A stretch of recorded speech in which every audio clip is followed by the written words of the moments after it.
మంత్రి వివేక్ వెంకటస్వామి కాన్వేపై దాడి కేసులో బీఆర్ఎస్ మాజీ ఎమ్మెల్యే బాల్క సుమన్ను పోలీసులు అరెస్టు చేశారు. ఈ మేరకు వైద్య పరీక్షల అనంతరం ఆయనను నేరుగా మంచిర్యాలలోని first class additional junior civil judge ఎదుట హాజరుపరిచారు. ఇరుపక్షాల వాదనలు విన్న న్యాయమూర్తి బాల్క సుమన్ సహా నలుగురికి 14 రోజుల జ్యుడిషియల్ రిమాండ్ విధించారు. కోర్టు ఉత్తర్వుల అనంతరం పోలీసులు ఆయనను భారీ బందోబస్తు మధ్య ఆదిలాబాద్ జిల్లా జైలుకు తరలించారు.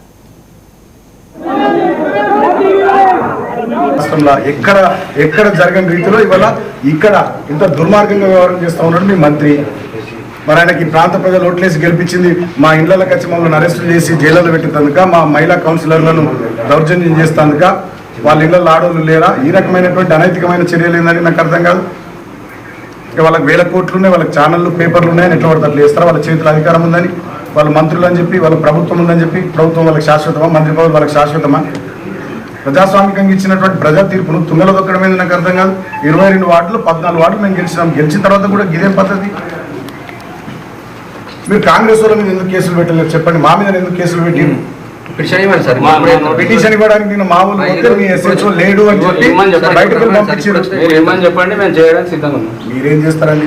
మొత్తం ఏకపక్షంగా చేస్తారు. మనుషులు అయిపోయారు మీరు. విశాఖ ఇండస్ట్రీస్ కంపెనీలో పనిచేసే ఎంప్లాయీస్ పనిచేస్తున్నారు మీరు అంతా. జిల్లాధికారి యంత్రాంగం మొత్తం, కలెక్టర్ కుమార్ దీపక్ నుంచి మొదలుకొని మీ ఎస్ఐ రామకృష్ణాపూర్ శ్రీధర్ అని ఉందాక, మీ ఎంఆర్ఓ కూడా గంతే ఉన్నాడు. ప్రతి ఒక్కరు అంతే ఉన్నారు. గింత అన్యాయం ఉంటుందా? గింత దుర్మార్గం ఉంటుందా? మేము చేసిన తప్పేందని, మేము చేసిన అన్యాయం ఏందని చెప్పండి. రాష్ట్రంలో ఎక్కడ తెలుసు కదా, ఇది అక్రమ కేసు. మనల్ని ఎట్లా వేసి జైల్లో పెట్టి వీళ్ళు ఎలక్షన్ చేసుకోవాలి, కాంగ్రెస్ జెండా ఎగరాలి దాని మీద అనేది వీళ్ళ ఏజెండా, మంత్రి ఏజెండా, వివేక్ ఏజెండా. మంత్రి వివేక్ ఏజెండాలో భాగంగా వీళ్ళు పనిచేస్తూ ఉన్నారు. నేను రాయేసి కొట్టినట్టు ఎక్కడ మీరు వీడియో ఫుటేజ్ నా మీద ఎట్లా కేసు పెడతారు? నా మీద ఎట్లా కేసు పెడతారని వాళ్ళు వేసింది కాంగ్రెస్ వాళ్ళు, లాఠీ చార్జ్ చేసింది మీరు, దెబ్బలు తాకినాయి మా వాళ్ళకు, ఉల్టా మా మీద కేసులు పెడుతున్నారు. ఇంత అనైతికం, ఇంత దుర్మార్గం. పట్టపగ ప్రజాస్వామ్యాన్ని హత్య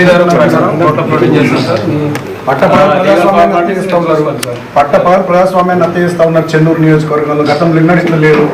ఒక మున్సిపాలిటీ కోసం మంత్రి గారు మొత్తం బరిదే ఇచ్చి దీన్ని రావణ కాష్టం చేస్తున్నాడు రామకృష్ణాపురి ఏరియానంతా. ఎన్నడన్నా గతంలో ఇట్లున్నదా? ఇదే పద్ధతి మాకు అర్థం కాదు. మేము కూడా 10 ఏళ్ళు గవర్నమెంట్లో ఉన్నాం. మేము ఇట్లా అనైతికంగా బిహేవ్ చేసినాం. ఆయనడన్నా పంచాయతీ ఎన్నికలు కానీ, మున్సిపాలిటీ ఎన్నికలు కానీ, అసెంబ్లీ ఎన్నికలు, పార్లమెంట్ ఎన్నికలు, సింగిల్ విండో ఎన్నికలు, ఏ ఎన్నికలలో మేము ఇట్లున్నామా? ఇదేం పద్ధతి? ఇంత దౌర్జన్యం ఏంది? ఇంత దుర్మార్గం తెలుసు కదా, ఇది అక్రమ కేసు.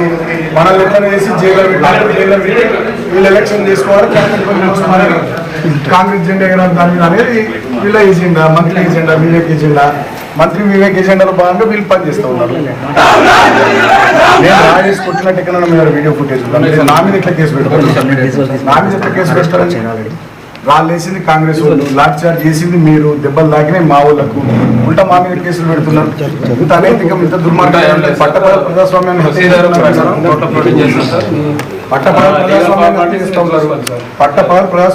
చేస్తా ఉన్నారు చెన్నూరు నియోజకవర్గంలో. గతంలో ఎన్నడూ లేదు. ఒక మున్సిపాలిటీ కోసం మంత్రి గారు మొత్తం బరిదే ఇచ్చి దీన్ని రావణ కాష్టం చేస్తున్నాడు రామకృష్ణాపురి ఏరియానంతా. ఎన్నడన్నా గతంలో ఇట్లున్నదా? ఇదే పద్ధతి మాకు అర్థం కాదు. మేము కూడా 10 ఏళ్ళు గవర్నమెంట్లో ఉన్నాం. మేము ఇట్లా అనైతికంగా బిహేవ్ చేసినాం. ఆయనడన్నా పంచాయతీ ఎన్నికలు కానీ, రాష్ట్రంలో ఎక్కడ జరగని రీతిలో ఇవాళ ఇక్కడ ఇంత దుర్మార్గంగా వ్యవహారం చేస్తూ ఉన్నాడు మీ మంత్రి.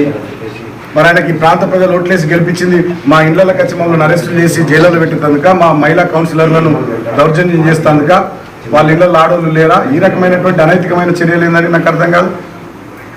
వాళ్ళకి 1000 కోట్లు ఉన్నాయి, వాళ్ళకి ఛానళ్ళు పేపర్లు ఉన్నాయని ఎట్లా పడతారు చేస్తారు. వాళ్ళ చేతుల అధికారం ఉందని, వాళ్ళ మంత్రులు అని చెప్పి, వాళ్ళ ప్రభుత్వం ఉందని చెప్పి, ప్రభుత్వం వాళ్ళకి శాశ్వతమా, మంత్రి పదవులు వాళ్ళకి శాశ్వతమా? ప్రజాస్వామికంగా ఇచ్చినటువంటి ప్రజా తీర్పును తుంగలో దొక్కడం మీద నాకు అర్థం కాదు. 22 వార్డులు 14 వార్డులు మేము గెలిచినాం. గెలిచిన తర్వాత కూడా ఇదేం పద్ధతి? మీరు కాంగ్రెస్ వాళ్ళ మీద ఎందుకు కేసులు పెట్టలేదు చెప్పండి? మా మీద ఎందుకు కేసులు పెట్టి పిటిషన్ ఇవ్వడానికి నేను మామూలు మీ ఎస్హెచ్ఓ లేడు అని చెప్పి బయటకు పంపించారు. మీరేం చేస్తారండి? మొత్తం ఏకపక్షంగా చేస్తారు. మనుషులు అయిపోయారు మీరు. విశాఖ ఇండస్ట్రీస్ కంపెనీలో పనిచేసే ఎంప్లాయీస్ దగ్గర పనిచేస్తున్నారు మీరు అంతా. జిల్లాధికారి యంత్రాంగం మొత్తం, కలెక్టర్ కుమార్ దీపక్ నుంచి మొదలుకొని మీ ఎస్ఐ రామకృష్ణాపూర్ శ్రీధర్ అని ఉందాక, మీ ఎంఆర్ఓ కూడా గంతే ఉన్నాడు. ప్రతి ఒక్కరు అంతే ఉన్నారు. గింత మంత్రి వివేక్ గారు ఆదిలాబాద్ జిల్లాలో చెన్నూరు నియోజకవర్గం కావచ్చు, బెల్లపల్లి కావచ్చు, ఈ ప్రాంతం అంతా కూడా రాక్షస పాలన చేస్తున్నాడు. ప్రజాస్వామ్యాన్ని కూని చేస్తున్నాడు.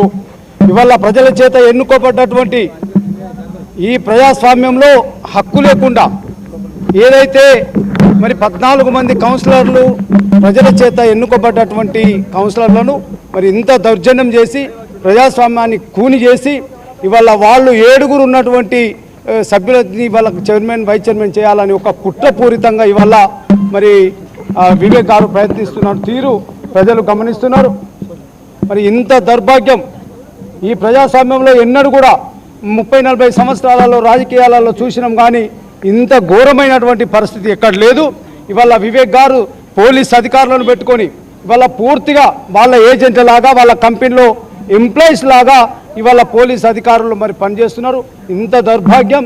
మరి ఇలాంటి పరిస్థితిని ప్రజలు గమనించాలి. రాబోయే కాలంలో తప్పకుండా ఈ రాక్షస పాలనను అంతమొందించడానికి ప్రజలందరూ కూడా ఏకమై ఏకతాటిపై వచ్చి ప్రజాస్వామ్యాన్ని కాపాడాలని చెప్పేసి మేము ప్రజలను విజ్ఞప్తి. బాల్క సుమన్ మంచిర్యాల జిల్లా బీఆర్ఎస్వి అధ్యక్షుడిని అరెస్ట్ చేయడం, అక్రమంగా అరెస్ట్ చేయడాన్ని మేము తీవ్రంగా ఖండిస్తాను. మంచిర్యాల బీఆర్ఎస్ పార్టీ తరఫున ఏదైతే 11 తారీఖు ఎలక్షన్ అయినాయి, 13 తారీఖు రిజల్ట్ ఇచ్చారు. ఈ ఎలక్షన్ కమిషన్ ఇచ్చినటువంటి రిజల్ట్స్లో స్పష్టంగా 14 సీట్లు బీఆర్ఎస్కు రావడం జరిగింది, 7 సీట్లు మాత్రమే కాంగ్రెస్ రావడం జరిగింది. ఒక ఇండిపెండెంట్ వాళ్ళు గుంజుకున్నారు. అయినప్పటికీ వాళ్ళ సీట్లు 8, మా సీట్లు 14 సీట్లు ఉన్నాయి. అక్రమంగా 16 తారీఖు ఏదైతే చైర్మన్ వైస్ చైర్మన్ ఎన్నికలు ఏదైతే ఉన్నాయో ఆ ఎన్నికలకు మేము బయలుదేరినప్పుడు 2 కిలోమీటర్ల ముందు నుంచే ఒక 5-6 బారికేడ్స్ ఏర్పాటు చేసి, పికెట్లు ఏర్పాటు చేసి ఏదైతే మా కౌన్సిలర్స్ ఉన్నారో 14 మందిని పోకుండా ఆ రోజు అడ్డుకోవడం జరిగింది. 12:30 వరకు 12:40 వరకు ఆ రోజు 16 తారీఖు 12:30 1 గంట వరకు కూడా మా కౌన్సిల్ క్యాండిడేట్స్ను ఎలక్ట్ అయినటువంటి క్యాండిడేట్స్ను అక్కడికి పోనీయకుండా అడ్డుకొని ఇది రేపటికి పోస్ట్ పోన్ చెప్పి ఆర్ఓ గారు చెప్పడం జరిగింది. మళ్ళీ తెల్లవారి మళ్ళీ అదే తంతు మొదలుపెట్టారు. మా సుమన్ గారు కానీ మా ఎమ్మెల్యే గౌరవ ఎమ్మెల్యే లక్ష్మి గారు కానీ వచ్చినప్పుడు వాళ్ళని పోనీయకుండా 2 కిలోమీటర్ల ముందే వాళ్ళు అడ్డుకోవడం జరిగింది. బాల్క సుమన్ మంచిర్యాల జిల్లా బీఆర్ఎస్వి అధ్యక్షుడిని అరెస్ట్ చేయడం అక్రమం.